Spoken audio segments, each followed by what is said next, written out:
Hey guys, so first video I've done in ages. Been super busy trying to do really cool stuff with DMF, and yesterday got the pleasure of going up to see the boys at Shredded by Science to record a module for their academy. So it was really good to see those guys. So I'm going to start doing a few more of these videos, I think.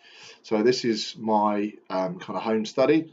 You can see in the background a lovely Hoover, and then below, all wrapped up, just down there is what you will see covered is my road bike, my little sort of pride and joy. So it's a bit of a state actually. This place needs sorting out.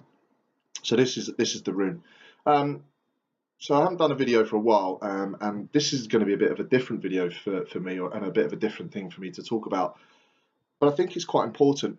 I was chatting to a client of mine who I see really frequently, and he was telling me about his mate who went for a session at a local place, and straight away he hurt his back in the first session. And the reason he hurt his back was because they had him doing a 1 rep max, so the heaviest weight that he could lift in a movement, which is absolutely insane. Now, it's really hard as a fitness professional to explain and talk to your clients or the sort of public around how to program exercise, and especially when everybody seems to feel that the way that you must exercise is to go balls to the wall all the time and really kind of smash yourself into the ground, when actually it's not. You know, if you add a tiny bit of exercise into a sedentary lifestyle, or you haven't done something for a while, and then you just add a little bit back in and then you progress it, that's the best way to go, always. Now, 1 rep max test is literally putting your body to the absolute limit. If you don't know anything about that person, you haven't got any history, they've got no real training history with you, you've no place to be doing a 1 rep max test. I was baffled and quite shocked why this person was made to do that.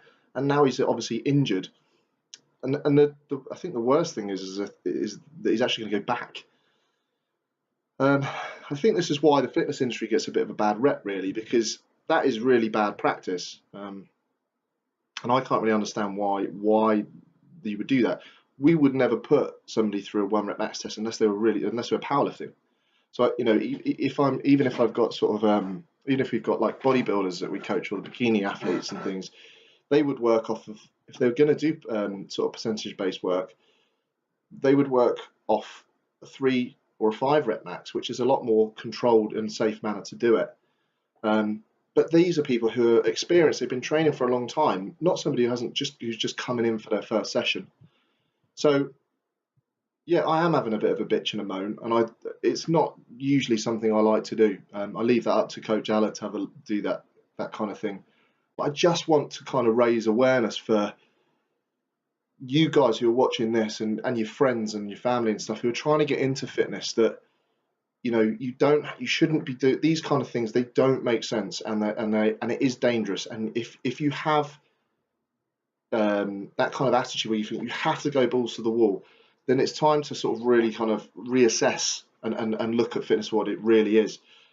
If you're going somewhere which you're putting your trust and your money into, and they injure you in your first day, sometimes accidents can happen.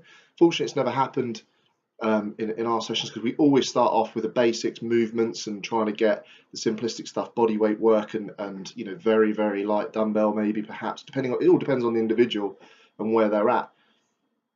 But if you're going into somewhere and they're pushing you to your absolute limits, especially on day one, you've got to ask the question of what is going on.